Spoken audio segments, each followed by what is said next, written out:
que l'on revienne sur les chants chantés par l'homme de Dieu Daniel. Kolotikana yembelayo, kolotikana kumisayo. Amen. Ezakombo moto. Apocalypse me dit,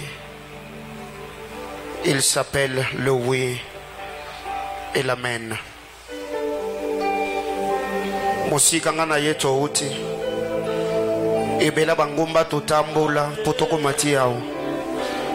Ebela bamaya misu totangisa potoko matiao. Ebela bamotoki tobimisa potoko matiao. Platsoza eza azarte. Tu as une histoire avec Dieu. Amen. Alléluia. Ebele bapasi yo mona. Ebele minyoko yo bika. Ebele ya mitumba yo longa. Alléluia. Ces chants m'ont rappelé beaucoup de choses ce matin.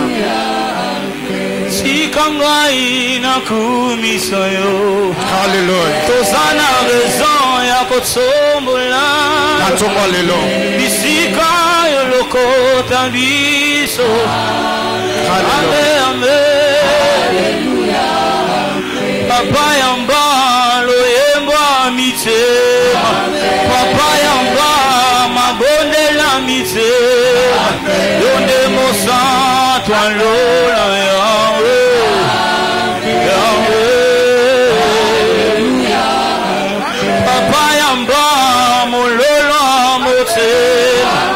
Papa yamba loyembo na biso. Wolosika na kumisayo. Amen. Maloma bomoe matina motema. Nalingi na kumisayo. Sikanga ina sazulayo.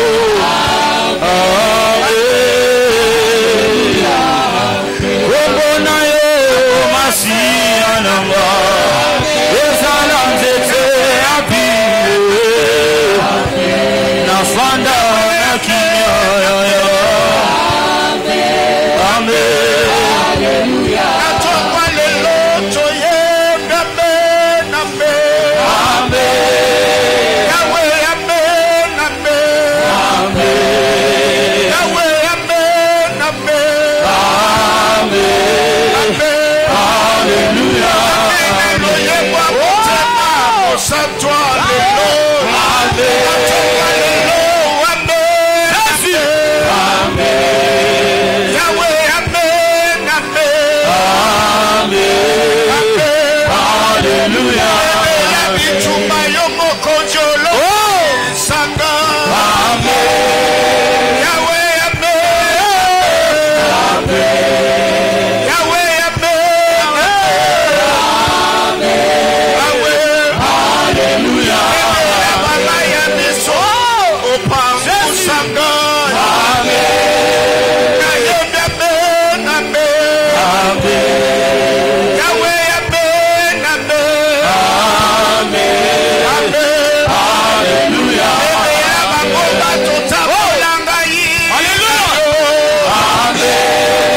Yahweh amen amen. Yahweh amen amen. Amen.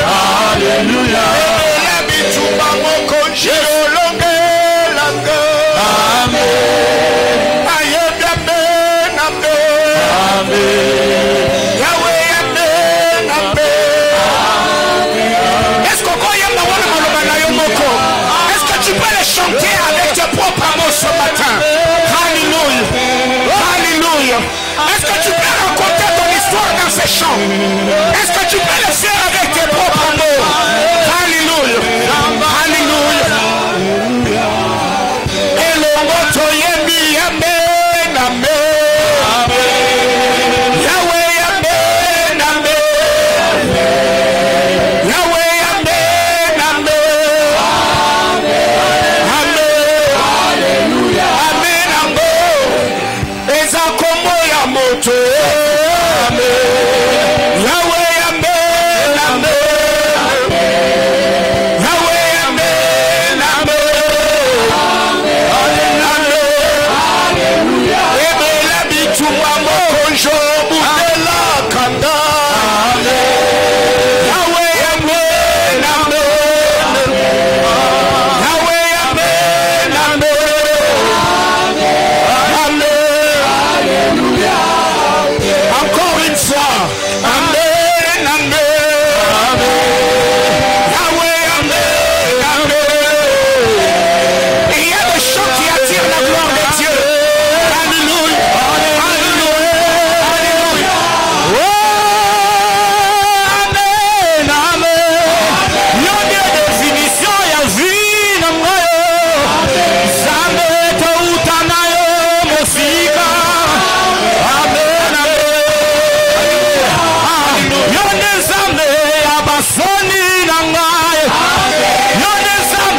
lisolo vina ngai.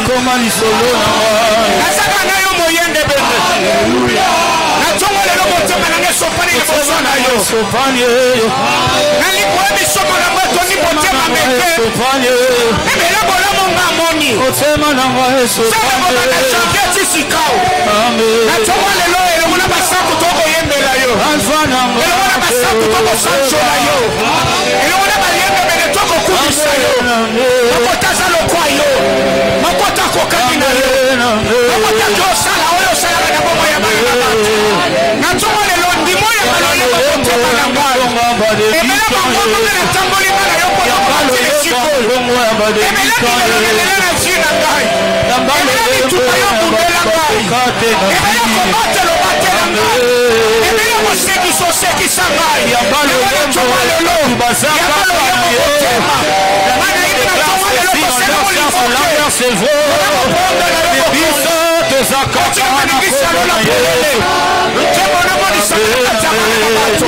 Alléluia. Alléluia. Tu renouvelles la force de ceux qui confient en toi. Zambalola. Amen.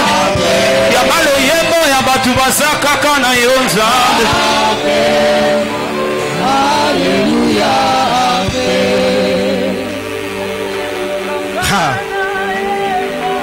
Ebela mama ya miso nzambo pangusanga la vie. Tu as confondu la sagesse de sage. Ebela bitumba na yeba te nzambo longela ngai. Ebela mabulo etimbola manzambe osipela nga. Ebela bangoma ngana ya totambola potoko matina sika tosa. Ebela kolela ona lela na zina ngapolo ko manesika na saliao. Yesu Masia maya miso na ngai eza anka ona koma na ngoli solazi nazaka na yo moyende bene. Combien pensaient que je n'allais pas y arriver? Seigneur, combien attendait la chute? Combien attendait Seigneur éternel que je puisse sortir de l'université? Oh Yesu Masia atoma lelo motema neza koloba. Natongo lelo motema ndezo yemba. Naza na besoin te nzambe na respecte ba note. Naza juste na besoin motema na ngai yemba. Naza juste na besoin kama loba motema na ngai. Natongo lelo moyenge bene. Oza bisisa ya nzoto. Mawela kwa mwana na ngai. Eza yo moyenge bene. Yone moboko simba kwa moinanga. Yone libakuna beta na bomwana. Yone nzambe. Oyo simba kwa moinanga. Malgré minyoko. Malgré mikakatano. Malgré que tout dit sama, yo batela ngai, yo bundela ngai, yo longisa ngai, na tongo lelo, nzambe na kopimo lo yembote, na tongo lelo, na kopimo masanjolite, na tongo lelo, na kopimo mabinate, na tongo lelo, na kopima yo bomoto na ngate, obongi na ko Yesu Masia, okumisama, onetolama, osajolama moyenge bene, mitema basanto na tongo lelo, eni na osangana, pona kokumisa yo, na tongo lelo tebina kokutana, pona kotombola yo, na tongo lelo tebina kokutana, pona kosanjola yo, na ngeza lokwa yo, moko te nzamba lola, na lola na mabele, pena sama bele, oza mokonji, oza komika libela na libela, seko na seko, mwene na yetataba na kate, mwene na yo ningana kate, Yesu Masia, pambola mana tongo lelo, netola mana tongo lelo, mokeli,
Yes, amen, amen. Oui, amen, amen. Et le roi a marché à ton roi le lot. Il me semble que ton coyer. Amen, amen. Yes, amen, amen. Oui, amen, amen. La somme de mon tour, c'est l'assurance. Quand on t'a 2023, la ton roi le lot. Yes, amen, amen. Yes, amen, amen. Hey, amen, amen.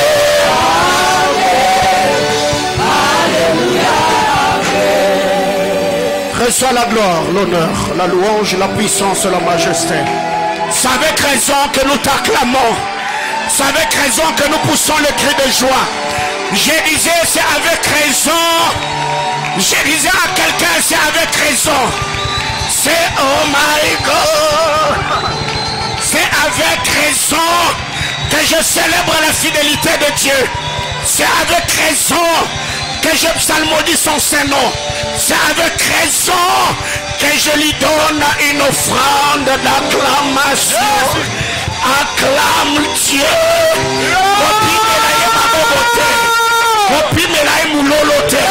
Est-ce que vous yes. Amen, amen. Prends place, prends place. Alléluia. Dis à ton voisin, c'est avec raison. C'est avec raison que je chante, c'est avec raison que j'adore, c'est avec raison que je célèbre. 1001 raisons me pour ce matin à bénir Jésus. Alléluia. Tala na ebite marambo yo moni depuis ebandelia 2022 mais les lois allaient quantième ils allaient 11 nzamba batelio ebele bakokakima oh tala no bisa mutu mona tongo lelo est-ce que ko betela nzambe maboko.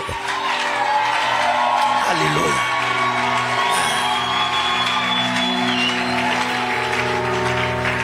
So yoko lingala te foto na voisin na yo ebele babeta mondenge bobi yo osimate tala eza na kati yako ya osimba.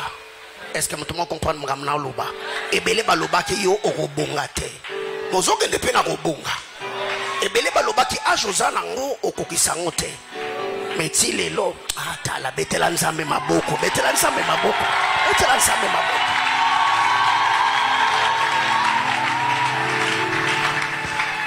Donc jusque-là, chacun d'entre nous a déjà célébré son anniversaire cette année.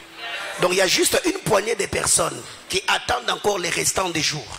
Alors même pour les une année de plus que Dieu avait ajouté, est-ce que tu ne peux pas le célébrer?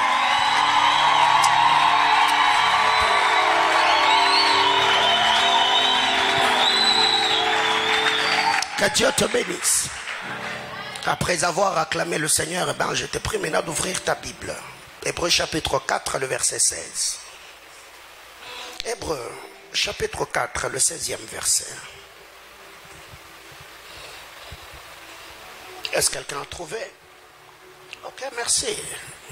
Hébreux chapitre 4, le verset 16. Que Dieu bénisse les internautes. Que Dieu bénisse tous les bien-aimés frères et sœurs. De partout, vous avez l'habitude de nous suivre. Que la grâce de notre Seigneur Jésus-Christ garde vos cœurs. Vous pouvez partager cette vidéo et inviter d'autres personnes, car je crois ce matin, le Seigneur va parler à un cœur. Je disais, Hébreux chapitre 4, le verset 16. Vous êtes là? Vous avez trouvé? Eh bien, si vous n'avez pas de Bible, vous pouvez lire même dans la Bible de votre voisin. S'il a un téléphone, donc... dis-lui qu'il approche le téléphone vers toi parce qu'il faut qu'on lise ensemble. Amen, amen. Vous avez trouvé? Lisons ensemble 1, 2, 3, go. Approchons-nous donc avec du trône afin de trouver pour être secouru. Est-ce qu'il y a quelqu'un qui a un besoin? Ok, on reprend. Hébreux chapitre 4, le verset 16. Ne parle pas au pluriel. Il est dit approche, approchons-nous, n'est-ce pas? Mais parle de toi-même. approche-toi du trône. Avec quelle attitude? Pour faire quoi? Afin d'obtenir et de trouver encore pour être secouru dans tes besoins.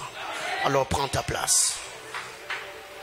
Alors, depuis le début de ce mois, par la grâce du Seigneur,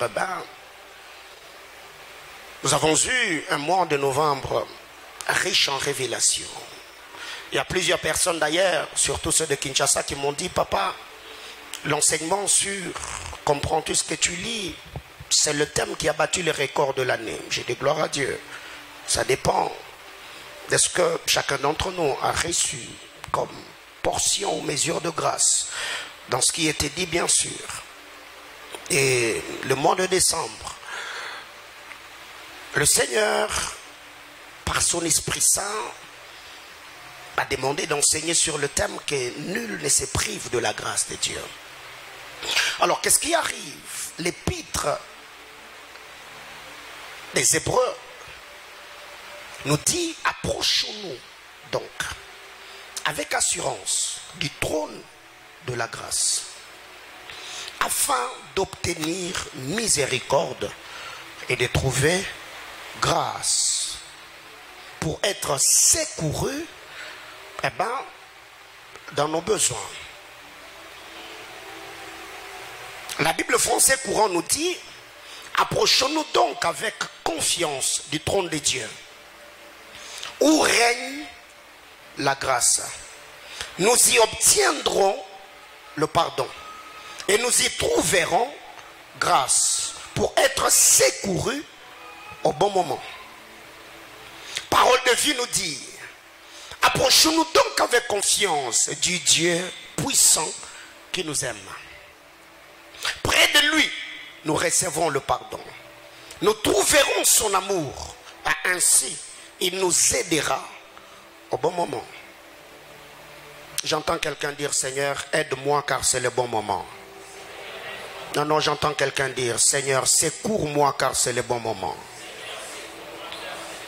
Bien-aimé dans le Seigneur, il y a tellement de choses à dire ce matin. Et de prime abord, retenons que la Bible déclare: le Dieu d'alliance, il ne fait exception de personne. La grâce n'est pas sélective. La grâce est à la portée de tous. Mais c'est notre manière de recevoir la grâce qui détermine ce que nous vivrons après l'avoir reçue. Or, la grâce dont il est question ici n'est pas une dispensation, n'est pas une saison, mais c'est un homme. Car Jean, la Bible déclare: la loi est venue par Moïse, mais la vérité et la grâce sont venues avec Jésus. Donc Dieu, dans son amour, ne fait exception de personne. Mais ce sont des personnes qui font exception de par leur choix. Dieu ne fait exception de personne, mais ce sont des personnes qui font l'exception en choisissant ce qu'ils veulent. Soit servir Dieu, soit servir Satan. Bien-aimé dans le Seigneur, ce que tu dois retenir, c'est que Bethesda est agité pour guérir les hommes agités. Quand Bethesda est agité, Bethesda ne peut guérir que des hommes agités. Car en lisant la parole de Dieu dans Jean chapitre 5, la Bible déclare: l'ange de l'Éternel descendait de temps en temps et agitait l'eau. Donc quand l'eau est agitée, il faut que tu prennes l'attitude des eaux pour que les eaux te guérissent. Autrement dit, Bethesda, c'est quand Bethesda est violent que les violents s'y jettent afin de pouvoir trouver leur guérison. Alors ce que nous devons comprendre, c'est que le Seigneur, dans sa manière de faire, il est disposé à faire du bien à chacun d'entre nous. Mais par moments, il se fait que c'est nous-mêmes, dans notre manière de faire, qui arrivions à se priver de la grâce de Dieu. Approchons-nous donc avec assurance du trône de la grâce. C'est la parole de Dieu. Mais comment nous devons nous approcher de ce trône? Comment devons-nous nous approcher? Hébreux chapitre 10, verset 22. Hébreux chapitre 10, le verset 22. La Bible déclare: approchons-nous avec un cœur sincère, la sincérité, dans la plénitude de la foi, Le cœur purifié d'une mauvaise conscience et le corps lavé d'une eau pure. S'approcher est un appel.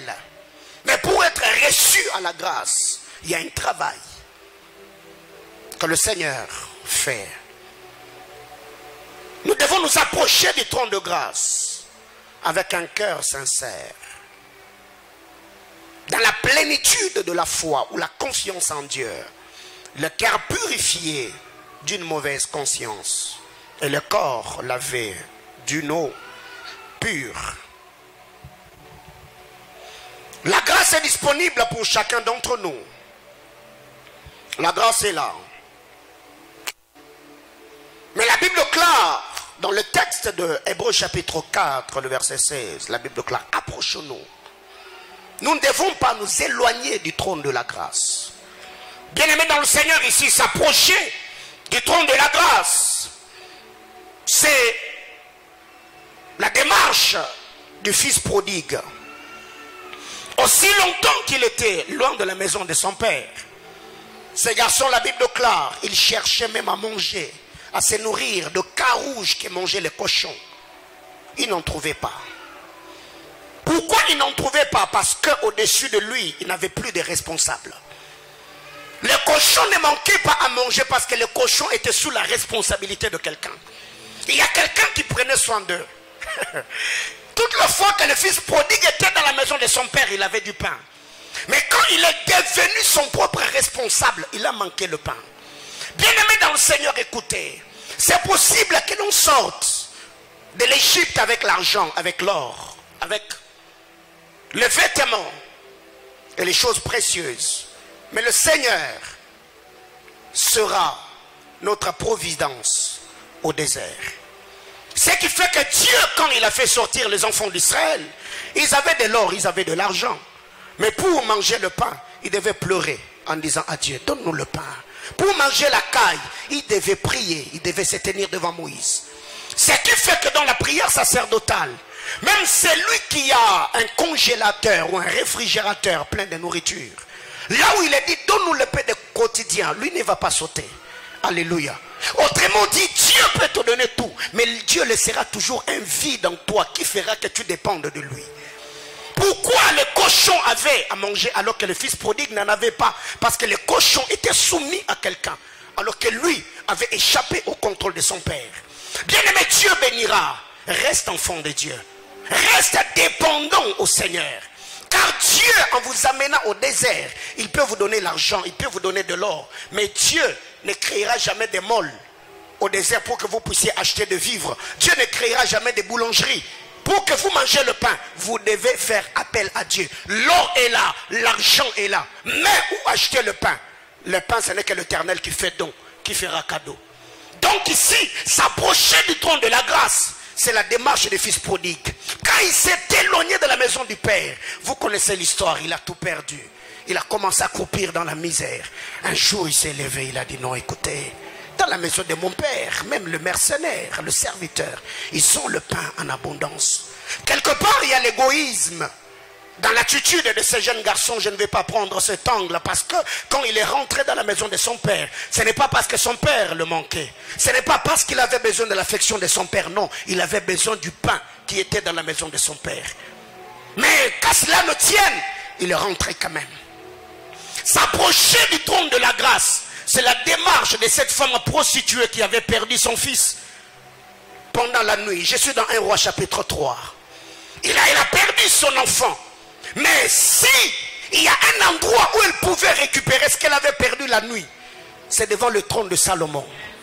C'est là qu'elle a pu trouver grâce. La Bible ne nous demande pas de nous éloigner du trône. La Bible nous demande de nous approcher du trône.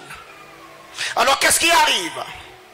Quand vous lisez la parole de Dieu, dans Esther chapitre 4, le verset 11, vous allez vous rendre compte que le roi de l'Antiquité, leur trône était entouré par la loi. À l'instar d'Esther. Esther se lève et dit, vous savez très bien que dans notre pays, il y a une loi.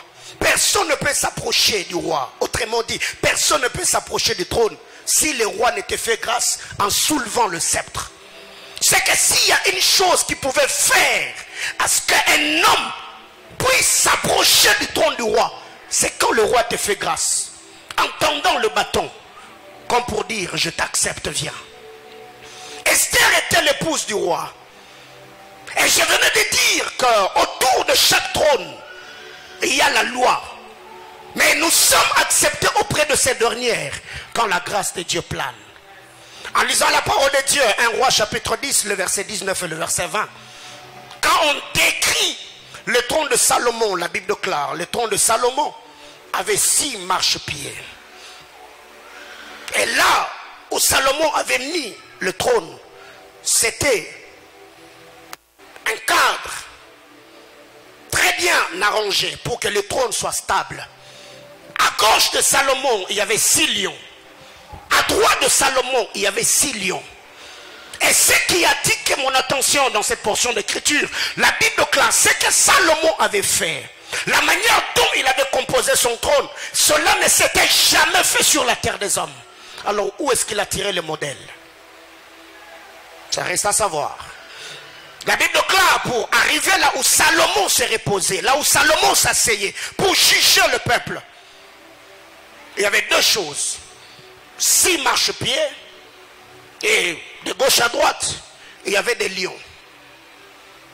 Et si les gens allaient comprendre que même autour du trône de Salomon, la loi régnait, il y avait la terreur. Mais qu'à cela nous tienne, Salomon est le type de Christ. Alors qu'est-ce qui arrive? Pour que Salomon s'asseye ou entre dans le repos pour juger, il a fallu que Salomon puisse marcher ou encore passer le 6 marches. Et quand je rentre dans le livre de Genèse, la Bible me présente le 6 marchepieds de l'Éternel avant qu'il ne se repose le 7e jour. La Bible déclare, le 1er jour l'Éternel créa, le 2e jour il créa, le 3e jour il créa, 4e jour il créa. Le 6 marchepieds devant le trône de Salomon, c'est comme les 6 jours de la création. Et là où était le trône de Salomon, là où Salomon s'asseyait, c'est comme le 7e jour où le Seigneur, après l'avoir sanctifié, il s'est reposé. Mais de part et d'autre, il y a des lions. Bien aimé dans le Seigneur, quand vous lisez la parole de Dieu autour du trône, il y a 4 êtres. Il y a les lions, il y a le veau, il y a l'homme, il y a l'aigle. Et dans le langage spirituel ou prophétique, les lions représentent l'apôtre, l'apostolat, l'autorité. Et le Seigneur, alors qu'il était sur la terre des hommes, il était entouré par 12 lions. Les 12 disciples, les 12 apôtres de Jésus-Christ, ils l'ont accompagné. C'est que Salomon était un prophète. Ce n'est pas seulement Moïse qui a construit le tabernacle selon le modèle qu'il avait vu. Mais Salomon également a créé son trône selon le modèle qu'il a vu au ciel. Alors qu'est-ce qui arrive? C'est qu'autour de cet trône, il y avait la loi. Mais la Bible déclare, approchons-nous avec assurance. Pourquoi nous devons nous approcher? Parce que la voile du temple a été déchirée. Pourquoi nous devons nous approcher? Parce que nous avons auprès du Père un souverain sacrificateur comme lui, saint, vivant, qui intercède pour nous. Donc ce matin, je ne sais pas ce que tu as fait la journée d'hier, comment tu t'es comporté. Le Seigneur te lance encore cet appel. Approche-toi. Très généralement, quand l'homme pêche, le remords, la culpabilité nous repousse. On se voit indigne de ne pas nous tenir devant le trône de Dieu. Mais ce matin, le Seigneur vient te dire, il a besoin de toi. Approche-toi, rentre à la maison. Le Seigneur veut se servir de toi. C'est encore possible qu'il te oigne à nouveau. C'est encore possible qu'il te donne un autre vêtement. Deuxième des choses, Hébreux chapitre 4, le verset 6, la Bible nous parle de l'assurance, la pleine confiance. En rentrant, nous devons avoir l'assurance. Luc chapitre 15, toujours l'histoire du fils prodigue. Le fils prodigue savait, il était convaincu que si même en rentrant, j'ai perdu la statue de fils, le Seigneur dans sa maison, il a encore besoin de serviteurs. Si je ne serais pas accepté comme fils, mais au moins je me tiendrai devant mon père, je demanderai qu'il me reçoive comme fils. Parce qu'avant de partir, papa avait des projets. Et le projet que papa devait exécuter aller demander que d'autres serviteurs soient ajoutés. Donc je crois le temps que je fais connaissant mon Père, c'est que ces projets ont déjà vu jour. C'est qu'il y a encore quelques personnes qui manquent pour que la liste soit clos. Bien aimé dans le Seigneur, quand on s'approche, on doit avoir l'assurance. La Bible claire, c'est par l'Esprit de Dieu que nous crions Abba, Père. En lisant ou en citant ou récitant la prière sacerdotale, la Bible dit notre Père, notre Père, notre Père. Dieu est mon Père. Dieu est ton Père. Et toute la fois que tu t'approcheras de lui, aie cette assurance, cette ferme conviction que tu n'es pas en train de t'approcher auprès d'un oncle. Non, non. Tu t'approches auprès de ton Père.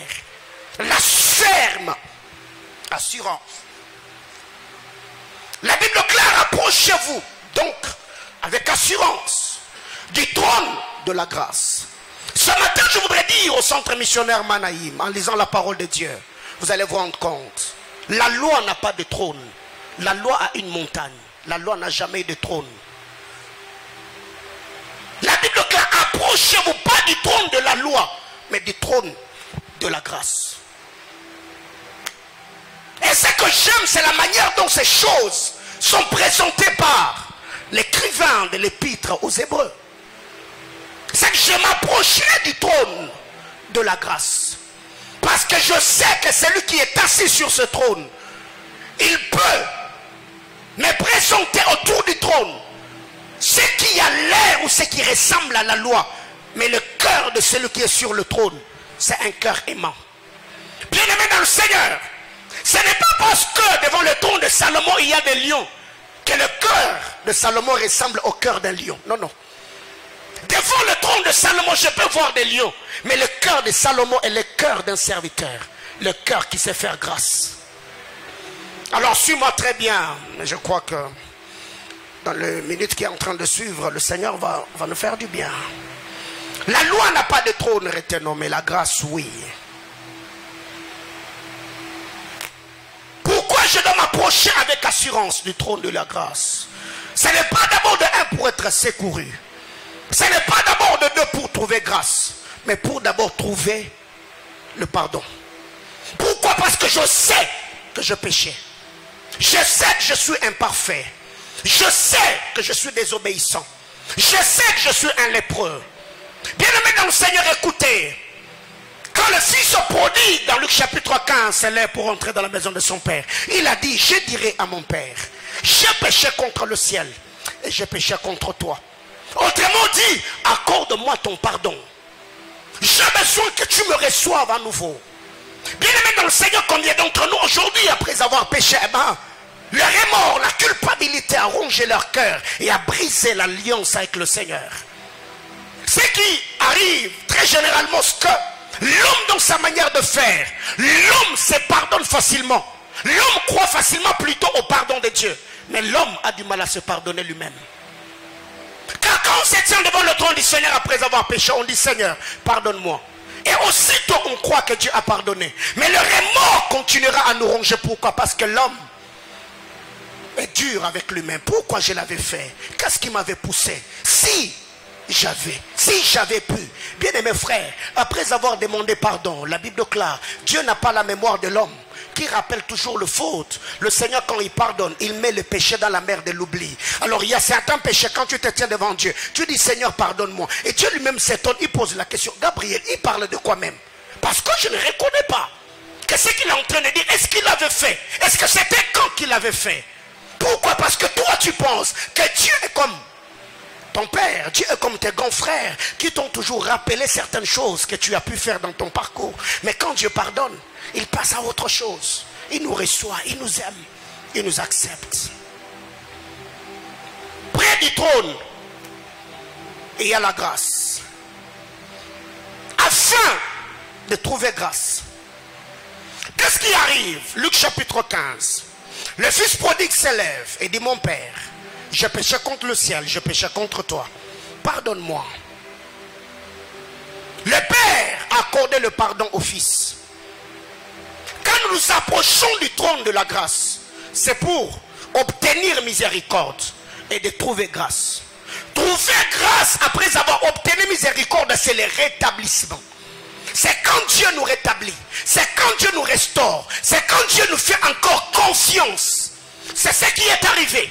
Quand est-ce que le fils prodigue a trouvé grâce? Ce n'est pas seulement quand son père l'a rencontré sur le chemin, mais c'est quand son père lui a donné l'habit qu'il avait perdu. Bien aimé, écoutez, en allant, tu peux dépenser l'habit de ton père, tu peux dépenser le bien du père, mais le père ne vendra jamais les robes de son fils.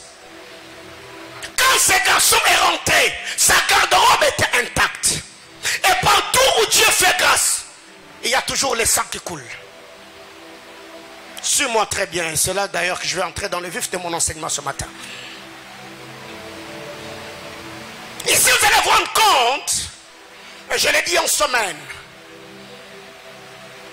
le fils prodigue était l'arche du père qui était allé loin de la maison. Quand le fils est en train de rentrer, la Bible claire, son père le vit de loin. Son père s'éleva. Il alla à la rencontre de son fils.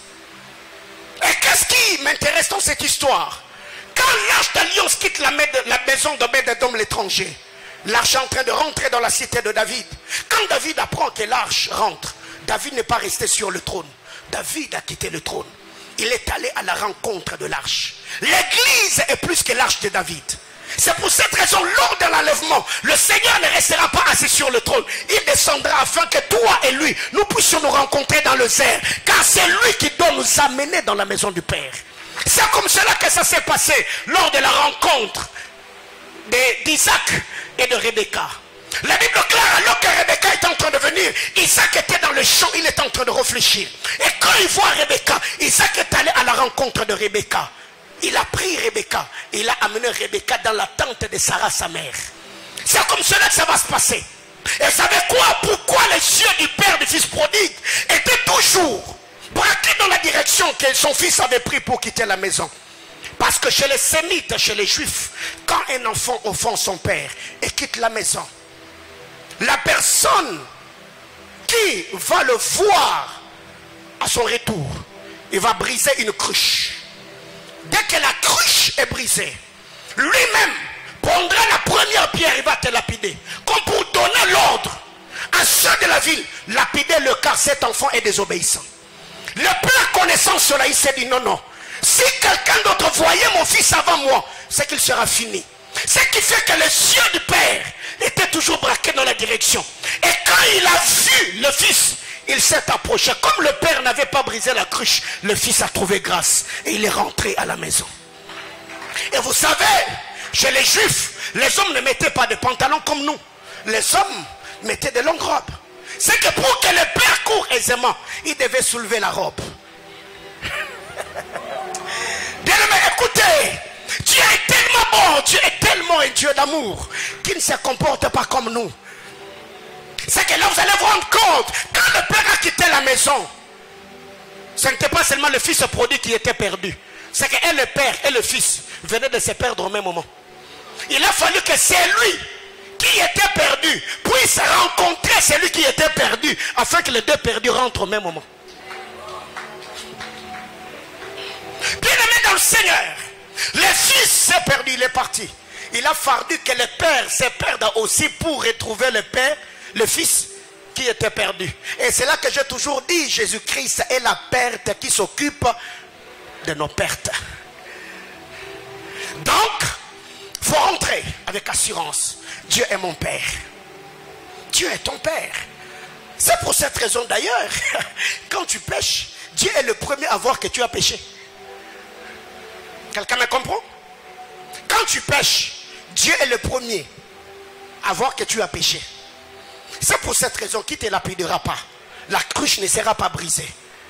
Parce que depuis que Dieu s'est brisé sur le bois de la croix, il ne permettra pas que quelqu'un d'autre vienne te briser. Qu'est-ce qui arrive?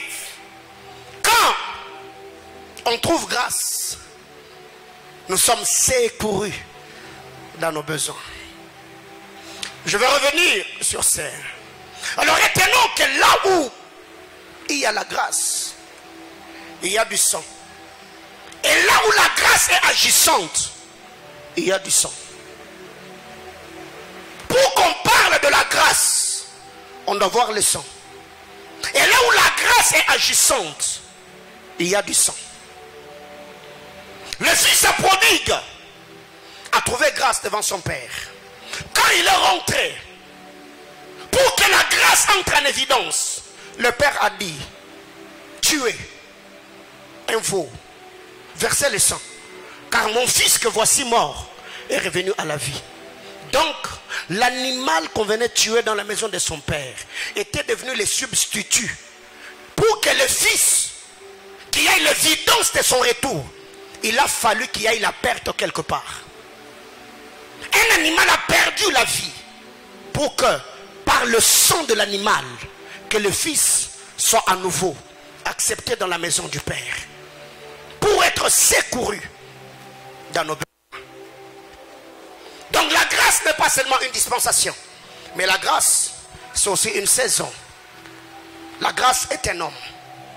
Alors écoutez, quand vous lisez la parole de Dieu, eh bien, dans Genèse chapitre 3, le verset 19, après la chute de l'homme, Dieu regarde Adam. Il dit: Adam, écoutez, parce que tu as péché, c'est au sueur de ton front que tu tireras le pain de la terre. Autrement dit, Adam n'avait jamais essuyé dans le jardin d'Éden.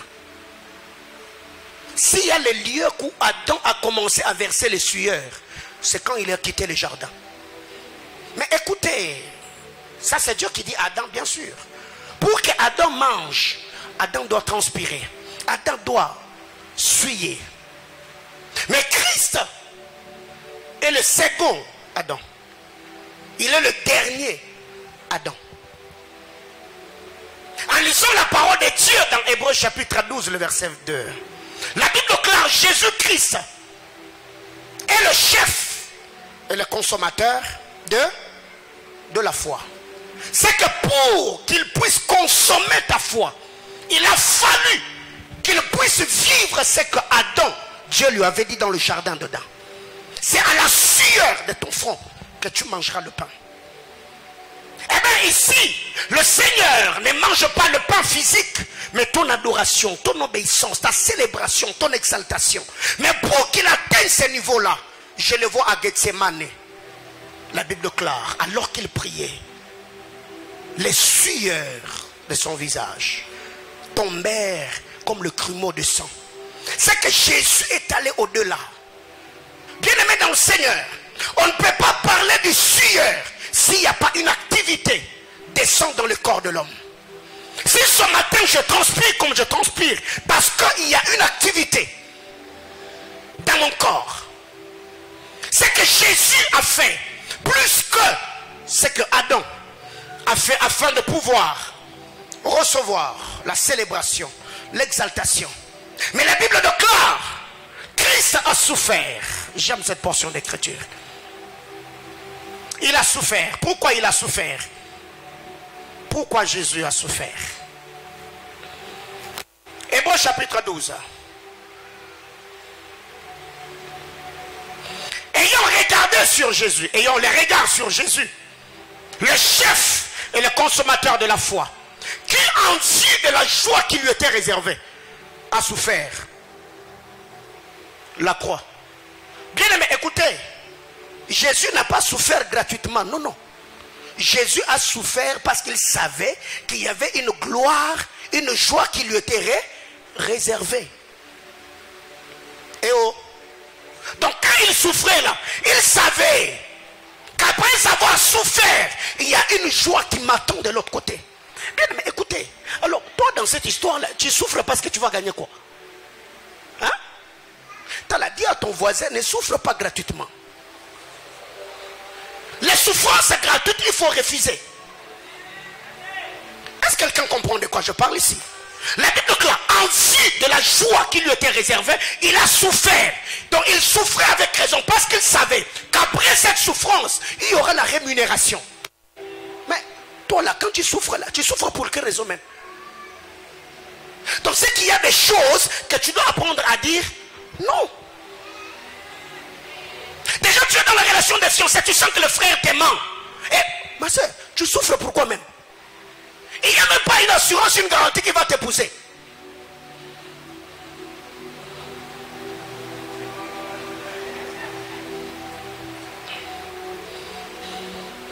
Dis à ton voisin, ne souffre pas gratuitement.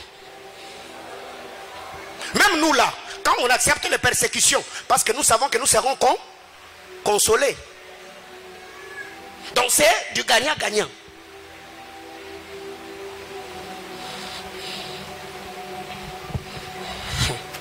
Tu ne souffriras plus. J'ai dit, tu ne vas plus souffrir gratuitement. Non, non. Non. Souffrance gratuite. Non. Ça, je refuse. Je souffre pour une cause. Je sais qu'après ma souffrance ici, Dieu va me consoler. Après ma souffrance ici, Dieu va me bénir. Qui peut donner le meilleur de lui-même en travaillant dans une entreprise où il sait qu'à la fin du mois, il ne va rien gagner? Jamais.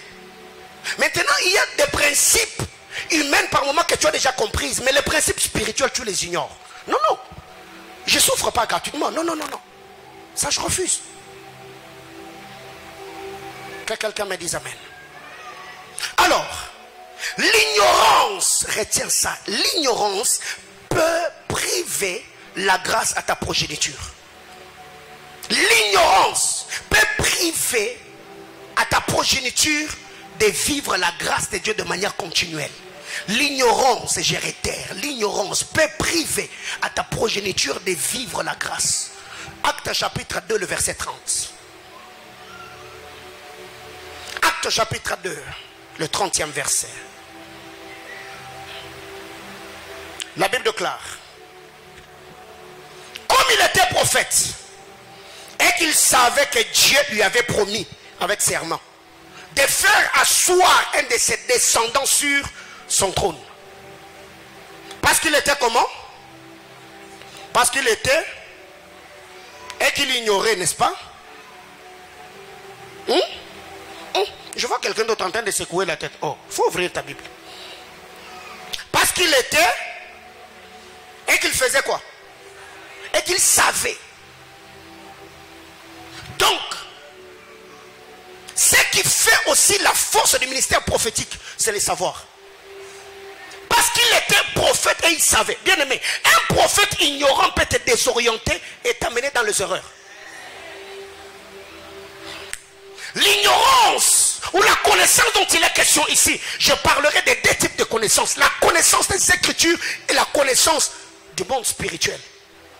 Parce qu'il était prophète et qu'il savait que Dieu lui avait promis avec serment. Bien aimé, écoutez, il est grand temps que nous puissions croître dans la connaissance de Jésus-Christ, Fils de Dieu. Ce qui fait qu'aujourd'hui, nous savons des jeunes gens qui sont dans des montagnes. Seigneur, la voyance, ouvre mes yeux, débouche mes oreilles, donne-moi une langue exercée. Je vais voir avec détail. Oui, tu vas voir, mais interpréter les images spirituelles est une chose, car voir est une chose, mais interpréter ce qu'on a dit en est une autre. Parce qu'il était prophète et qu'il savait. Donc si tu es prophète, on doit voir de la connaissance en toi. Un prophète ignorant est dangereux. Alléluia. Un prophète ignorant est comment? Il est dangereux. Combien de gens sont induits en erreur? Combien de destinées sont désorientées? Seulement parce que on est attaché à quelqu'un qui n'a que les yeux pour voir, mais qui n'a pas l'intelligence ou le cerveau pour orienter dans ce qu'il a vu. Alors j'étais en train de dire, l'ignorance peut priver ta progéniture à vivre la grâce de Dieu de manière continuelle. La Bible déclare, puisqu'il était prophète et qu'il savait que Dieu lui avait promis avec serment qu'il n'allait jamais manquer sur le trône. Parce qu'il savait, quelqu'un qui est prophète et qui sait que Dieu lui a juré ou lui a promis avec serment, il fera quoi? Il ne va pas seulement exercer comme sacrificateur, comme roi, mais il va aussi exercer comme sacrificateur. Ça veut dire, il va commencer à prier. Il va commencer à intercéder en disant à Dieu: Seigneur, tu m'as dit, Seigneur, tu as promis, accomplis ce que tu as promis et donne-moi une postérité qui va occuper les trônes. Bien mes frères, connaissons et cherchons à connaître l'Éternel. Il faut approfondir ta communion avec le Seigneur, pas seulement dans la prière, mais aussi dans la méditation des Saintes Écritures. Puisqu'il était prophète et qu'il savait. Alors si tu prétends être prophète Cherche à savoir. Cherche la connaissance. Alors, j'ai dit quelque chose ici, peut-être que tu n'as pas prêté attention. Je reviens là-dessus et on va s'entretenir un moment et on va prier le Seigneur. J'étais en train de dire, pour que l'on parle de la grâce, il a fallu qu'il y ait le sang. Et là où la grâce est agissante, on doit également voir le sang. Car il y a plusieurs personnes qui ont retardé leur destinée parce qu'ils ont pensé ou cru que la grâce amène l'oisiveté. Non, non. La grâce du Seigneur ne nous amène pas à être oisifs. Non. Partout où la grâce de Dieu est, la grâce va pousser l'homme à comprendre ce que Christ a fait pour lui sur le bois de la croix, et va également travailler avec le Christ pour accomplir la mission que Dieu lui a assignée sur la terre des hommes. C'est que la Bible déclare, David en son temps, après avoir servi au dessein de Dieu, il s'est reposé avec ses pères. Mais quand est-ce que David a servi? David est devenu roi par la grâce de Dieu. Il était berger, nous connaissons l'histoire. On l'a pris de la bourse, on l'a oint par la grâce. Mais David, quand il a tué Goliath, David, quand il allait en excursion envoyé par Saül, il tuait, il bagarrait. Pourquoi? Parce qu'il puisait sa force dans la grâce, mais aussi il utilisait ses biceps pour manifester la grâce. Quand vous lisez la parole de Dieu dans Matthieu chapitre 25, les 3 hommes que le maître a appelés, il a donné 5 talents à l'un, il a donné à l'autre 2. Le 3e a reçu un seul talent. Pour qu'il puisse recevoir le talent, le 5, c'est que le maître lui a fait grâce. Mais pour qu'il quitte des 5 talents aux 10 talents, il doit travailler. Autrement dit, il doit suyer pour fructifier ce que son maître lui a remis. C'est là le vrai problème. Beaucoup d'entre nous, le Seigneur nous a oints. Dieu nous a équipés. Nous avons des talents, nous avons des potentiels, nous avons les habiletés. Mais qu'est-ce que tu fais avec ce que Dieu t'a donné? Oh non, moi je serai un grand prédicateur de la parole. Hein? Et tout ce que tu sais faire, c'est déclarer. Moi je serai grand. Bien aimé, nous l'avons toujours dit, la volonté ne suffit pas pour avoir une vie au standard élevé. Non, non. À la volonté, la détermination. Car la volonté fixe les objectifs, mais c'est la détermination qui les atteint. Alors qu'est-ce qui arrive très généralement? Beaucoup d'Africains, beaucoup de Congolais que nous sommes, nous avons mal compris la grâce de Dieu. Non, Dieu m'a fait grâce. On m'a donné des promesses. Et après avoir reçu toutes ces promesses de Dieu, on rentre à la maison. On se met sur le canapé, on prend la télécommande et on commence à suivre nos vélas. Mais c'est quoi ça? Non. Dieu t'a fait grâce. Mais travaille la grâce. Car c'est la grâce travaillée qui nous ouvre les portes de faveur. Cet homme qui a reçu 5 talents, c'est quand il a fructifié le talent que son maître a dit. Mon ami, tu as travaillé. Tu étais fidèle dans peu de choses. Maintenant, je te confierai. Pourquoi? Parce que tu étais fidèle dans peu. Alors je vais te confier le grand, parce que tu y as commencé ta vie par la grâce, mais tu y as avec cette même grâce travaillé pour multiplier ou fructifier ce que tu as reçu par la grâce afin de pouvoir te maintenir. Bien aimés frères, ça c'est ce qui différencie le fils du royaume et ceux qui opèrent dans le ténèbre. Les fils du ténèbre sont plus avisés, ils sont plus intelligents. Pourquoi à l'université? C'est seulement le chrétien qui doit introduire des recours. Pourquoi seulement le chrétien? Parce que pendant que les autres sont en train de réviser les cours, toi tu es en train de prier en d'autres langues et tu cherches des visions. Je suis pasteur. Il y a plusieurs jeunes qui m'écrivent, plusieurs jeunes viennent me voir. Et tous ces derniers sénateurs, papa, priez pour mon ministère, priez pour mon appel. Je dis frère, qui t'a dit que toi tu as l'appel? Est-ce que l'appel de Dieu aujourd'hui c'est seulement tenir le micro? Est-ce que servir Dieu c'est seulement prophétiser? Alors si tous au Congo on devenait pasteur, qui vont occuper les postes stratégiques? Ce qui fait que là on doit tourner le cerveau, on nous amène à prier. Prions pour l'économie de la nation. Non. Les uns doivent prier pour l'économie de la nation, les autres doivent réfléchir et utiliser les principes économiques pour relever l'économie de la nation. Et aujourd'hui, combien de chrétiens de notre nation occupent les postes stratégiques? Ce qui fait que même dans les universités, ce sont des frères zélés de nos églises qui sont initiés par des occultistes. Pourquoi? Parce qu'ils n'ont pas de bonnes bases. Bien mes frères, et ces choses, ce sont des choses que je refuse dans mon ministère. Il ne faut pas croire à un évangile qui te rend bête. Non. Il faut réfléchir, il faut tourner son cerveau. Quand j'arrive à l'église, je reçois la grâce de Dieu. Mais avec cette grâce, qu'est-ce que je dois faire pour gagner ma vie sur la terre des hommes? Bien-aimés frères, aujourd'hui,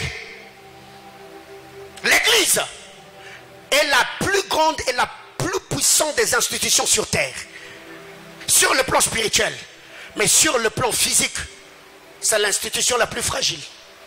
Pourquoi? Parce que on n'est pas fort, on n'est pas organisé, on n'est pas structuré comme d'autres institutions. Alors tous les jours de ma vie, je réfléchis. Qu'est-ce que Manaïm est censé apporter au Congo? Qu'est-ce que je dois faire pour avoir une communauté assise, stable, puissante, émergente? Par moment, quand on a lu cette histoire, qu'au Nigeria, le bishop David Oyedepo, un moment, il a prêté l'argent au gouvernement, bien aimé. Vous pensez qu'une telle église, le gouvernement peut s'attaquer à elle? Mais non, parce que ses fils et ses filles sont plus influents d'ailleurs sur la ville. L'église est intouchable. On peut toucher à tout, mais sauf à cette institution-là. Mais regardez au Congo. Les églises naissent comme des champignons. Et quand vous allez là-bas, prions, prions, on ne fait que prier. Frère, on ne gagne pas la vie que par la prière. Prions, prions, prions. 40 jours de prière à mois de janvier, mois de février, 21 jours, mois de mars. Papa, il y a quoi même? Je ne suis pas contre la prière. Je suis un homme de prière. Ce qui fait qu'aujourd'hui, nous bénissons le Seigneur pour la génération montante. Que Dieu bénisse l'homme de Dieu, Chris Kabongo, que je vois dans la salle. Mais je me dis, nous avons besoin des adorateurs qui doivent chanter Dieu et pas chanter des problèmes à Dieu. Suivez beaucoup de chants des Congolais aujourd'hui. Nous chantons nos problèmes. Mais écoutez les chants des Américains. Ils célèbrent Dieu, ils chantent Dieu, ils adorent Dieu.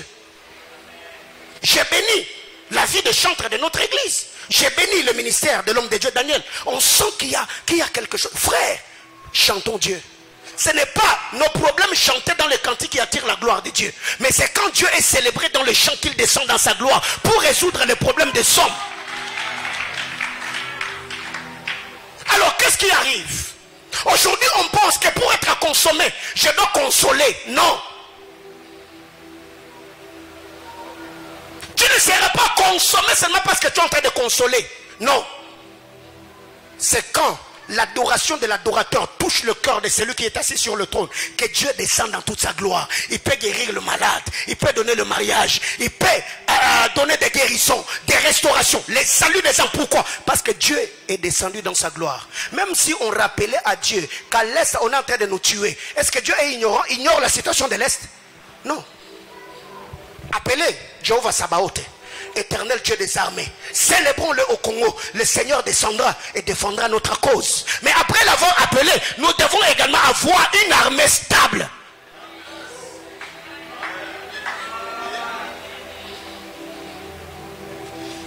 Je ferme la parenthèse. Alléluia. Sinon on va prier. Seigneur, Seigneur. Vous quand vous priez pour que Dieu puisse, et aussi dans leur coin, et prie aussi pour leur nation. Vous pensez que Dieu il est seulement le Dieu des Congolais? Et les Rwandais aussi. Et aussi quand ils prient, Dieu va les exaucer. Seigneur, vois leurs menaces. Et aussi, ils prient pour la sécurité de leur nation. Alors qu'est-ce qu'on fait?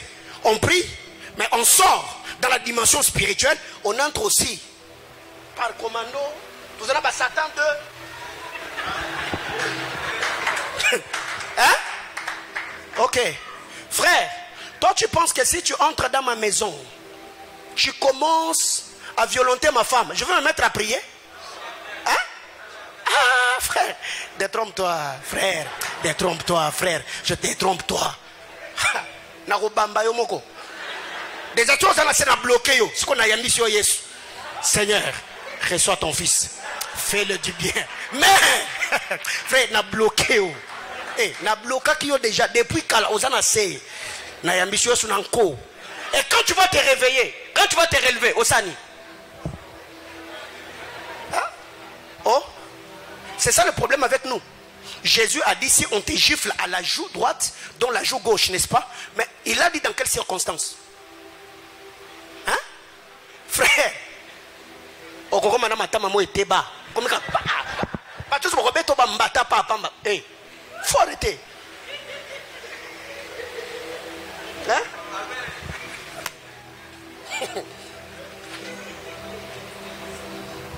Même la Bible déclare, défends ta cause. Justifie-toi toi-même, frère. Défends ta cause. C'est pas un problème. Ok, peine à ça la sport. Il y a un problème. Au Covid, mais ça on peut répondre à intimidation et sécuriser. Yo bundarate mais aux anango. Hein? Et c'est là qu'on bundate mais non anango kaka.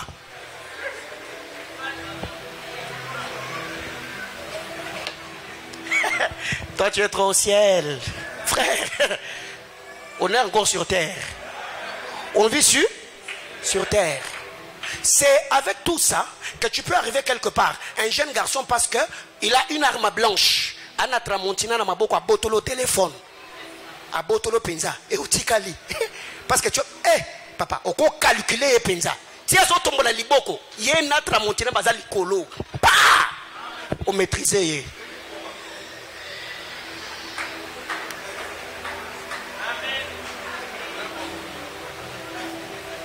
Ça, c'est aussi l'évangile de Christ. Ouais. Jésus, quand Simon Pierre a sorti l'épée, il lui a dit quoi? Jette. Non, frère, remets. Il faut remettre. Donc, autrement dit, Pierre, Zalanango. Zalanango kaka. Zalanango, frère. Faut Zalanango. Je vous dis, frère, Zalanango. Maintenant, le problème avec toi, tu es trop... Oh, la Bible claire, l'ange de l'Éternel campe autour de ceux qui le craignent pour les arracher du danger. Oui, danger moulili. Ouais. Toi, tu penses que si quelqu'un vient te donner le coup de poing, l'ange de l'Éternel va bloquer sa main? Ah, frère Ekozoyo, tu vas saigner en parlant d'autres langues. Mais imagine-toi, il y a 3 coups à bois qui part, à bois qui part, à bois qui part. Scotale la sobra de l'iveta. Oh la rede chate la pradouska. Que Dieu te pardonne, frère. Que Dieu te pardonne. Toi tu penses que c'est pas encore osé? 3 déjà au côté en haut. Les sopra de qui? Au sécure, que Dieu t'aide. Ok. Frère, et les qui croisade. Fermons la parenthèse. Hein?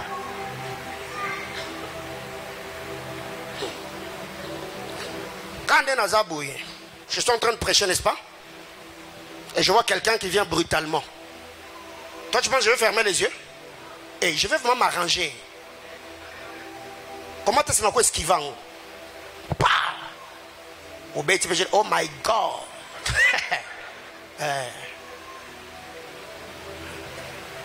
Parlons de sacrifice. Partout où la grâce de Dieu est manifeste, il y a le sang. Jésus-Christ, l'auteur de la grâce, il a versé le sang pour que la grâce devienne une dispensation qu'il a instituée.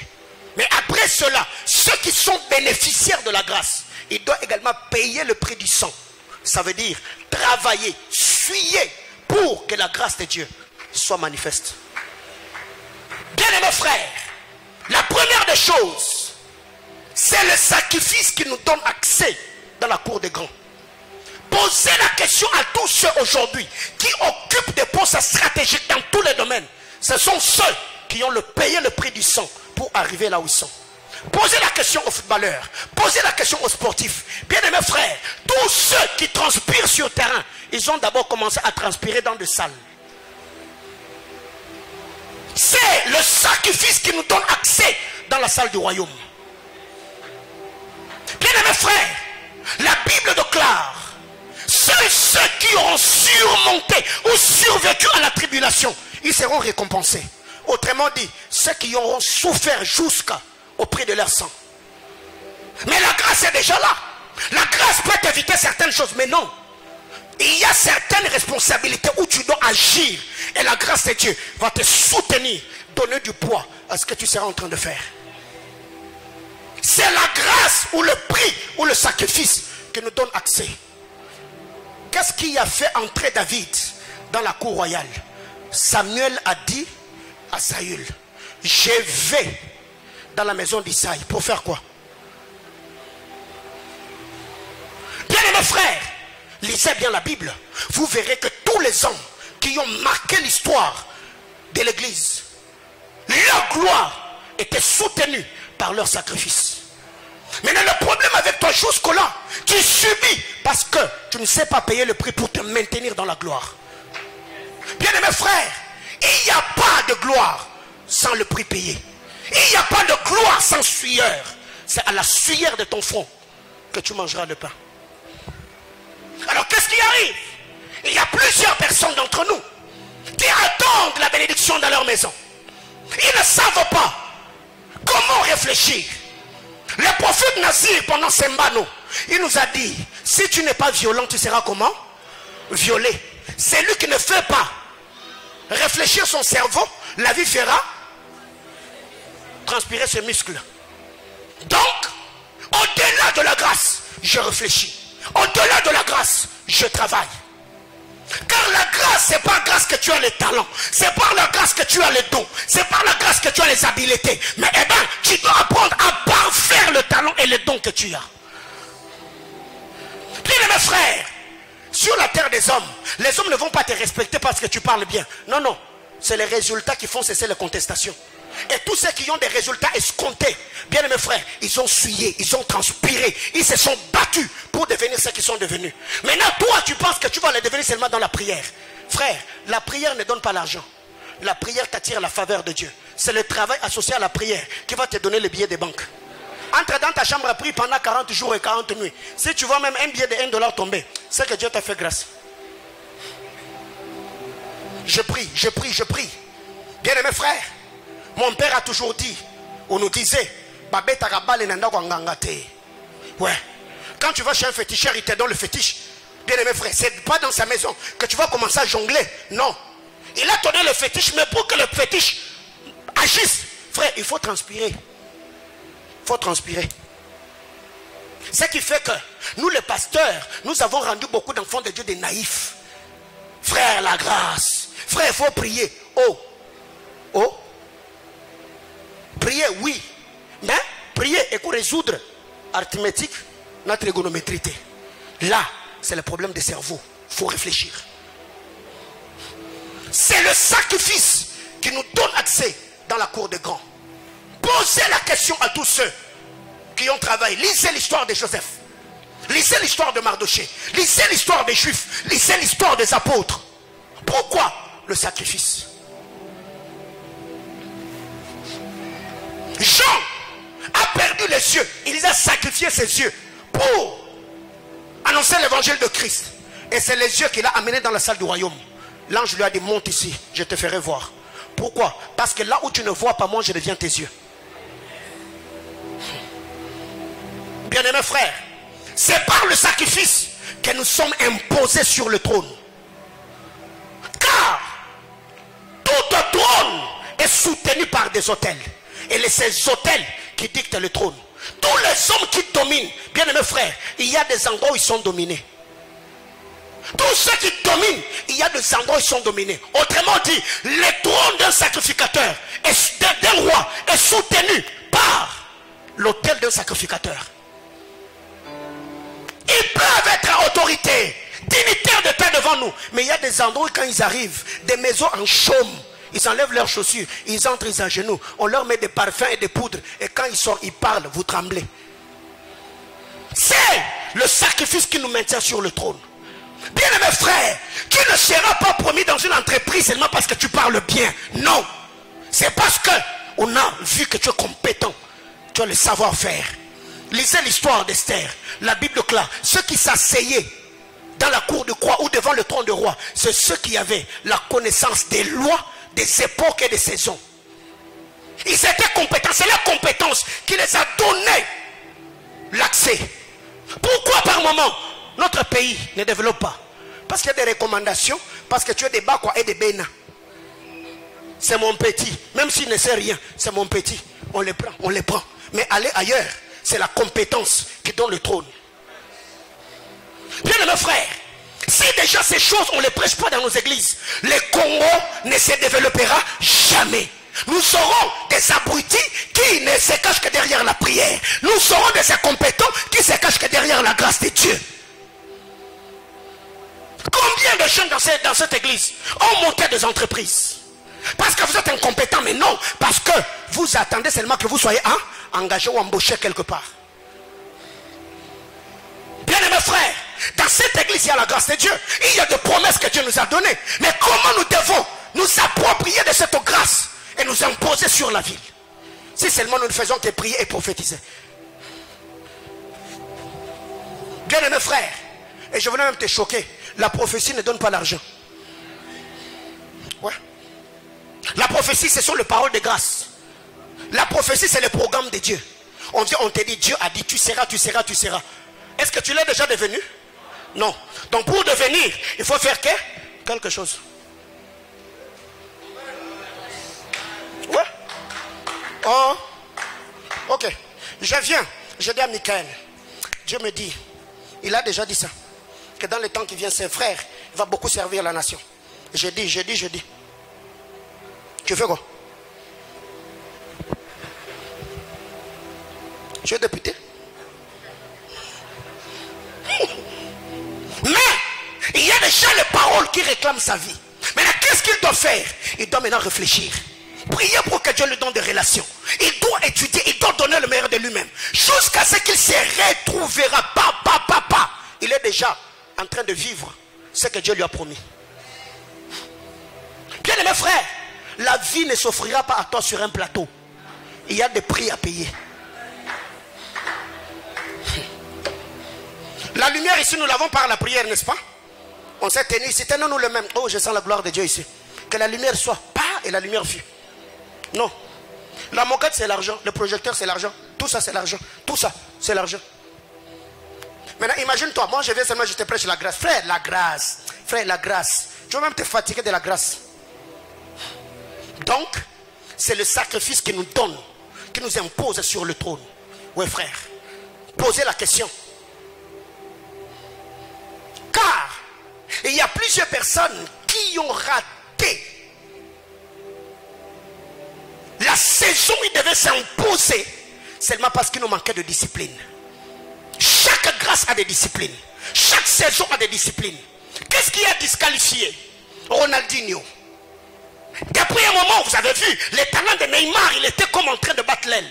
Bien aimé frère, tout talent, toute grâce qu'un homme a, lui va lui demander les disciplines de la saison, les disciplines de la grâce.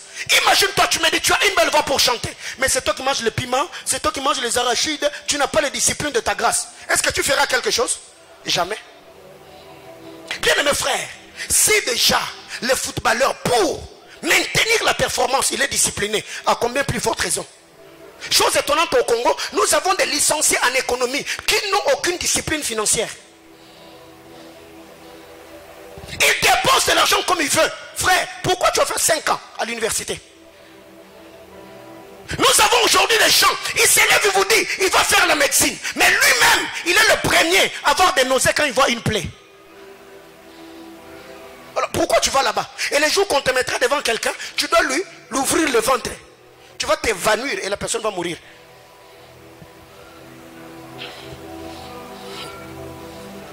Alors, des juristes qui doivent maintenir des articles dans leur tête, ils se battent maintenant pour avoir des versets. voyez ça que ça fait? Oh, 1 Corinthiens chapitre 14, le verset 10, la Bible déclare, oui, dis-nous aussi alinéa 1, article 2, alinéa 1. Là dans ta tête, là, il n'y a rien. Oh, je déclare l'économie du Congo. Faut arrêter. Par moments, je me dis, il y a des cultes que nos pères tiennent. On doit prêcher à la jeunesse congolaise. Cette nation ne va pas se développer que par la prière. Frère, l'église a sa part de responsabilité. L'église du Congo a sa part de responsabilité dans le relèvement de cette nation. J'ai dit que l'église a sa part de responsabilité. Parce que tous ces jeunes qui finissent les études remplissent nos cultes dimanche. Mais si on leur responsabilise, on leur prêche la parole de Dieu, frère, nous savons que si la génération de nos pères ont raté, la génération future, nos enfants auront quoi à mettre sur la dent, parce que nous avons préparé une autre génération qui prendra la relève. Mais nous sommes par moments égoïstes.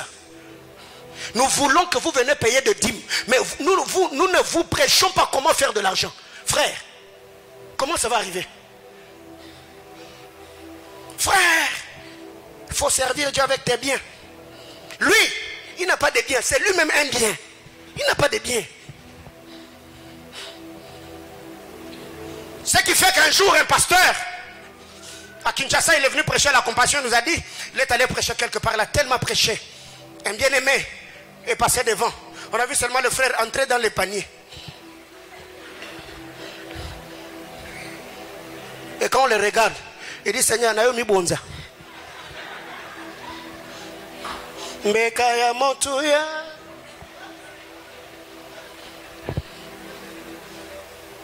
Frère, l'église ne peut recevoir que les billets des banques. Mais l'église doit te préparer pour que tu entres dans les paniers des institutions. Tu es au gouvernement, tu es à la présidence, tu travailles. Tu es dans une entreprise, tu travailles. Tu es dans un mining. Nazo samble na tonwa lelo. Panier nyoso institution ya moko. Et ya melangayo. Aïe aïe aïe aïe. Non pas mo le mutumo na tonwa lelo. Na dit j'ai pris que tous les paniers. J'ai dit les paniers. Je parle de l'économie. Je parle de l'agriculture. Je parle des minéraux. Que Dieu te propulse et que tu entres dans ta destinée. Au nom puissant de Jésus. Dis à ton voisin, tu vas entrer. Frère, parce que c'est le message qui prépare un peuple. Oui, avant d'embrasser ta destinée, Dieu enverra un enseignement. L'enseignement te prépare, l'enseignement t'équipe. Et quand tu es déjà équipé, waouh! Car derrière ce message, il y a une onction. Il est crièrent, il envoya sa parole. Et sa parole les délivra de leur détresse. 40e chose, waouh. 3. Le sacrifice est la parole de Mioué. C'est par le sacrifice que le Mioué peuvent parler. Bien-aimés frères, quand vous lisez l'histoire de la Bible, je me suis rendu compte que dans la famille d'Adam, Abel n'était pas le seul Mioué. Abel n'était pas le seul Mioué. Lisez la parole de Dieu dans Genèse chapitre 4. Abel n'a jamais parlé. Quand on parle d'histoire d'Abel, Abel n'a jamais parlé. Quand vous lisez l'histoire d'Adam et Ève, Ève n'a jamais parlé dans l'histoire de la Bible. Ève n'a jamais parlé. La seule fois où Ève a parlé, c'est quand il a dit à Adam, mangeons l'arbre défendu. Lisez la Bible. Comment expliquer Caïn, qui n'avait pas la notion de sacerdoce, a parlé. Et la parole qui est sortie de la bouche de Caïn, Caïn a parlé le jour qu'il a tué Abel. La Bible déclare, Caïn, son frère, lui adressa la parole. Abel est muet. Pas, on le tue. Quand vous lisez la parole de Dieu, Ève a parlé le jour où il a dit à Adam, touchons à l'arbre défendu. Lisez Genèse chapitre 3, Genèse chapitre 4. Mais qu'est-ce qui arrive? La Bible déclare, quand vous lisez le livre de Hébreux chapitre 11, le verset 4, la Bible déclare, c'est par le sacrifice d'Abel qu'il fut agréé ou qu'il fut justifié. Et c'est par elle qu'il parle jusqu'aujourd'hui. Donc, Abel est un muet qui peut parler, qui parle le sacrifice. Bien-aimé dans le Seigneur, il y a des endroits où ta voix ne peut pas être entendue. Mais par le sacrifice, bien-aimé, écoutez, écoutez, écoutez. Dans cette ville de Lubumbashi, Manaïm n'est pas en train de s'imposer seulement parce que nous prêchons bien, ou parce que nous avons une belle estrade, ou parce que nous avons la moquette, mais non. Il y a de sacrifices derrière cette vision. Avant que Manaïm ne commence, ils sont là. Chaque lundi, chaque jeudi, on était à la montagne. Seigneur, donne à Manaïm la beauté et l'éclat. Seigneur, impose à nous. Fais de nous de ceci, de cela. Bien-aimés frères, le sacrifice que nous avons payé avant que l'église ne commence, c'est le même sacrifice qui est en train de soutenir cette œuvre.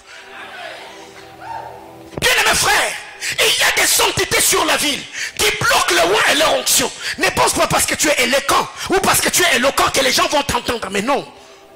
Sacrifice. Bien-aimés frères, jusque-là, quel est l'autel qui soutient ta destinée? Quel est l'autel qui soutient ta destinée? Quel est l'autel sur lequel tu peux te tenir pour avoir de l'ascension? Vous savez quoi? Il y a des hommes déjà qui sont devenus ce qu'ils sont devenus parce que leur gloire est sur les sangs des innocents. Bien-aimés frères, je refuse que tu sois le sacrifice qui donnera de l'ascension à la vie de quelqu'un. Tu ne seras pas utilisé pour que quelqu'un puisse monter dans la gloire. Il y a des grandes nations qui sont devenues puissantes aujourd'hui parce qu'ils bâtissent leur nation sur le sang des Congolais. Je me tiens ici comme étant le fils de la nation, comme étant un sacrificateur du Très-Haut. Je décrète et déclare, le fils de mon peuple ne sera pas sacrifié pour la gloire et le bonheur d'autres nations. Au nom de Jésus-Christ. Bien-aimés frères, il y a des gens qui sont pauvres alors que leur étoile enrichit les autres. Il y a des gens qui versent le larme alors que les autres se réjouissent par le larme qui est versé par les autres. Bien-aimé, tu n'es pas le sacrifice de quelqu'un. Aucun homme sur la terre des hommes ne profitera de toi. Combien de gens aujourd'hui sont exploités, même dans les entreprises? Tu travailles beaucoup, mais quand tu regardes ton savoir-faire et l'argent que tu gagnes, très paradoxal. C'est par le sacrifice que les muets peuvent s'exprimer. Bien-aimés frères, il y a des choses que tu as fait dans ta vie. Ce n'est pas un péché que de les rappeler à Dieu. Seigneur, j'ai sacrifié ma jeunesse. Seigneur, souviens-toi, quand tu étais dans le besoin, j'ai pris mon argent, c'était un sacrifice, j'ai donné. Bien-aimés frères, ce n'est pas un péché que de rappeler de telles choses à Dieu. Ce sont des prières. Quand tu ne le fais pas avec ta bouche ou ton cerveau, tu le fais avec le cœur. Tu dis à Dieu, souviens-toi, Seigneur, fais-moi grâce. Ézéchias a fait. Il a dit à Dieu, souviens-toi comment je marchais devant toi. En intégrité. J'ai renversé des hauts lieux. J'ai bâti les autels. Seigneur, souviens-toi de moi. C'est par elle qu'Abel parle jusqu'aujourd'hui. Combien de générations? Combien de générations? Combien de générations? Abel le Mioué, il a parlé seulement les jours où il a bâti l'autel. Ça veut dire, si Abel était tué avant qu'il ne bâtisse l'autel, Abel, ton sang allait rester miouette. Abel a parlé, pas quand il était seulement berger, mais quand il est devenu sacrificateur. Car Abel est devenu sacrificateur le jour où il a bâti l'autel. Il a quitté la peau du berger, il est entré dans la peau de la sacrificature. Or, tout sacrificateur, son travail c'est l'intercession. Abel parle, Abel prie, Abel crie, et Dieu entend la voix d'un sacrificateur. Bien-aimés frères, alors que le monde est ténèbres aujourd'hui, regardez les grandes nations. Après s'être fait beaucoup d'argent, même les magiciens, les occultistes, ils font des dons. Ils font des dons. Ils font des dons. Job dit que la bénédiction du pauvre venait sur lui. Bien-aimés frères, tout ce que les Occidentaux nous envoient, frères, vous devez prier pour ça. Et nous voyons des gens qui acclament. Oh, est-ce que vous savez les prières qui ont été faites pour vous envoyer cet argent-là? Est-ce que vous savez la mission qu'on a confiée aux dons que vous recevez? Parce que nous sommes ignorants du monde spirituel, on embrasse. Je ne suis pas contre les dons que les grandes nations sont en train de faire. Mais où sont les sacrificateurs congolais qui peuvent se tenir devant nous en disant, Seigneur, nous recevons les dons, mais nous refusons d'échanger notre grâce, notre don, l'excès que tu as donné à cette nation. Parce que le monde spirituel est un monde d'échange. On peut te donner un billet de banque, on te prend la grâce. Bien aimé, soyez prudents. Quand tu vois quelqu'un venir et te dire, oh non, Dieu m'a mis à cœur de te donner. Hein? Est-ce que c'est Dieu? C'est toi qui as dit. C'est lui qui t'a dit que c'est Dieu. Est-ce que toi, Dieu t'a dit que j'enverrai quelqu'un te donner l'argent? Comment est-ce que quand il s'agit de l'argent, vous ne consultez jamais Dieu? Quand quelqu'un te dit, Dieu m'a mis à cœur de te donner, frère, qu'est-ce que lui a pour penser à toi? Quelle est la mission que son argent a dans ta vie? Qu'est-ce que lui va bénéficier auprès de Dieu après qu'il t'ait donné? C'est pour cette raison que je ne prends pas n'importe quoi les offrandes. Il y a des offrandes, avant de les utiliser, ça passe même 3 jours dans ma maison. Je dois poser des questions à Dieu. Ce matin, le berger Francis, je crois il est là derrière. Une de mes filles m'a écrit hier soir. Papa, Dieu m'a mis à cœur de donner quelque chose. Je la reçois ce matin. J'ai dit, ok, c'est quoi le problème? Il m'a dit, dans ma famille, il y a telle et telle autre chose. Je suis venu avec une enveloppe. Je vous donne cette enveloppe. Et cette enveloppe, c'est pour la construction du temple de Colosie. J'ai dit, ok, c'est pas pour le Bombashi. Je ne touche pas ton argent. Moi, je prie pour toi. Tu as le numéro du pasteur Doxa? Oh oui. Ok, envoie-lui l'argent. Parce que Dieu t'a dit d'envoyer à Colosie. Oui, envoie à Colosie. À Colosie, il y a un sacrificateur. Envoie-lui l'argent. Bien aimés frères, l'argent que vous voyez, ce n'est pas seulement des billets de banque. Les dons qu'on vous donne, ce n'est pas seulement un don. Il y a des dons qui viennent pour te dépouiller. Il y a des offrandes qu'on mange pas n'importe comment. Quelqu'un peut être là. Il opère dans le monde de ténèbres. Il apprécie ta grâce. Il apprécie l'onction, le don que tu as. Il vient et te dit, mon frère, Dieu m'a dit de te donner ça. Priez pour moi. Toi tu prends, sans comprendre les enjeux spirituels, tu prends tes mains, transfert. N'est-ce pas l'histoire du bouc d'Azazel? Toi-même tu es en train de communiquer. Ça part. Lui il sait ce qu'il a demandé. Lui il sait ce qui se passe. Papa, depuis un temps, la vie de prière est partie. Les visions c'est parti. Les dons c'est parti. La compréhension, tu as ta tête vide. Quand tu ouvres ta Bible, tu ne comprends plus rien. Bien aimé frère, ta manière de briller, ce n'est pas tout le monde qui va acclamer. Il y a d'autres personnes qui vont travailler pour t'étouffer, pour que tu ne prospères plus. Alors, arrête de manger de n'importe quoi. Arrête de toucher n'importe quoi. Non. Il y a des billets de banque qu'on te donne. Dieu te dit, cet argent n'est pas à toi. Va le donner à quelqu'un d'autre. Tu lui donnes. Au tigre Mukumbana, toi tu es sauvé. Mais le problème avec toi, c'est que y en a mbongo. Toi et l'argent.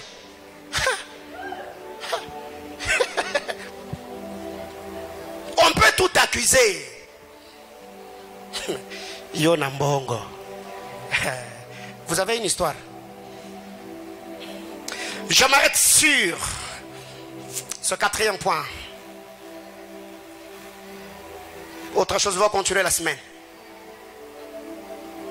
Le sang de sacrifice, c'est l'encre de ceux qui écrivent l'histoire qui doit être lue et racontée. C'est par le sang que ceux qui écrivent l'histoire. Le sang, c'est l'encre qui leur permet d'écrire leur histoire.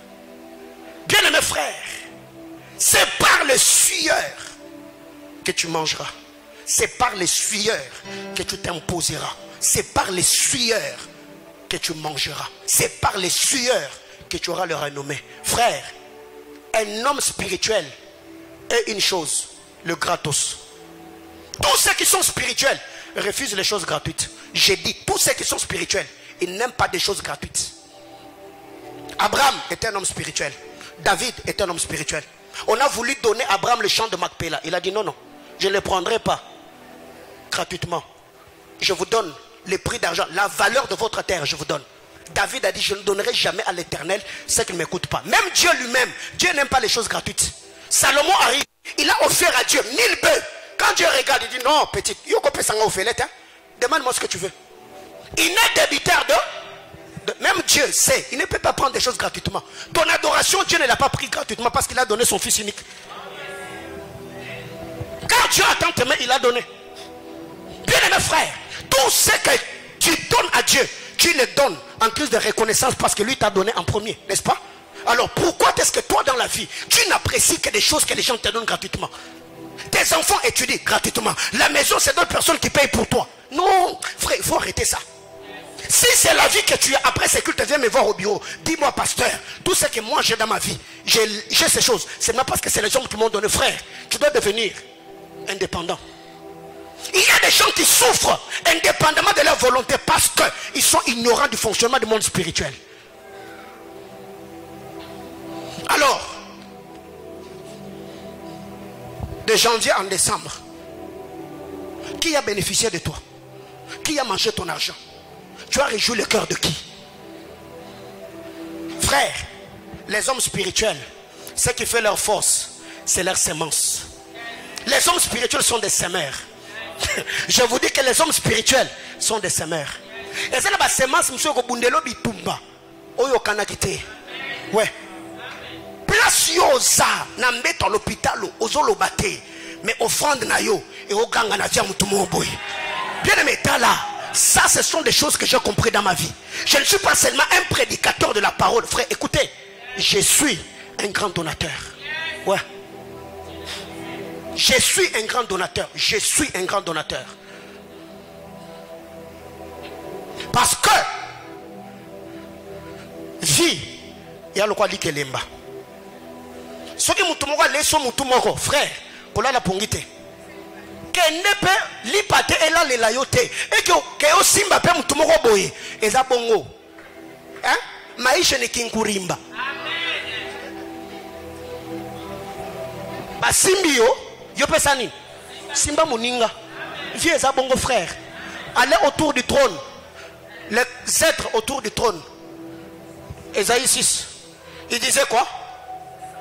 Saint, Saint, Saint et l'Éternel. Ça veut dire, si papa Cédric me dit saint, je dis à papa Carlos saint. Ezali kelemba. Et là les langate, li pate et là les langate. Tu me donnes, je vais donner aussi à quelqu'un. Je lui donne, il donne aussi à quelqu'un. Mais il y a des gens, bango ba komi le quoi, baza source té. Ba komi le quoi la etank. Bango bazo yambakaka, ba yambakaka, ba yambakaka. Bango ba bimisarate, ya yambakaka. Et quand vous lui donnez pas, il en fait tout un problème. Ba pesa ngate. C'est comme dimanche, vous pouvez ça gâter. Vous pouvez ça gâter. Motei. Alors, quoi chose dans la lisango.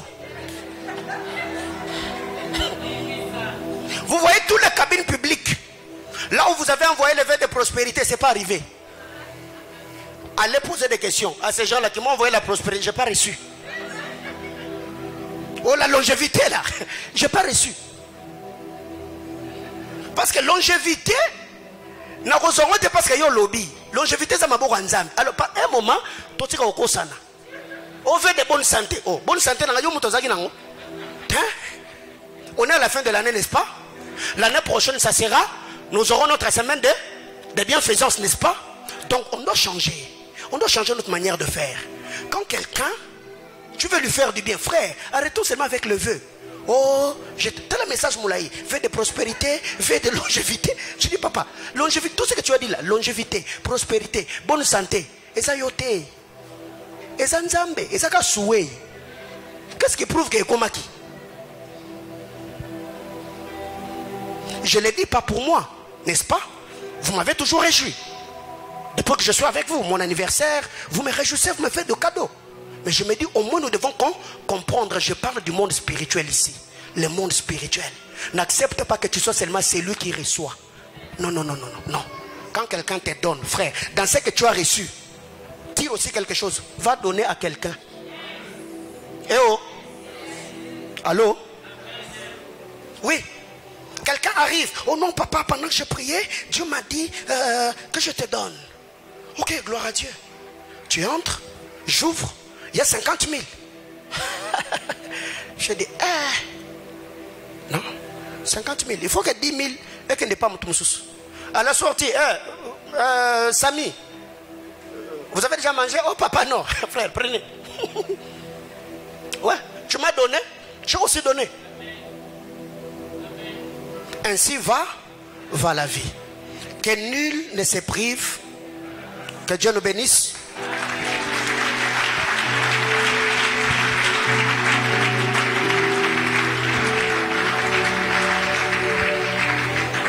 Pendant 2 minutes. Je voudrais que tu dises à Dieu, Seigneur, aide-moi à comprendre la valeur de sacrifice. Ici, en parlant de sacrifice, je n'ai pas parlé que d'argent. Parce que là, c'est aussi une mauvaise compréhension d'une prédication. Le sacrifice, ce n'est pas seulement l'argent. Tout ce que tu fais, tout ce que tu fais, que Dieu t'apprenne à comment tu dois payer le prix pour vivre l'accomplissement des desseins de Dieu. Qu'est-ce que tu dois faire dans ta vie, dans cette saison précise? Qu'est-ce que Dieu attend de toi? Un programme de veillée, un programme à la montagne, une privation particulière, une discipline particulière? Oui, ces choses, pose des questions à Dieu. Seigneur, 2022 est en train de toucher à sa fin.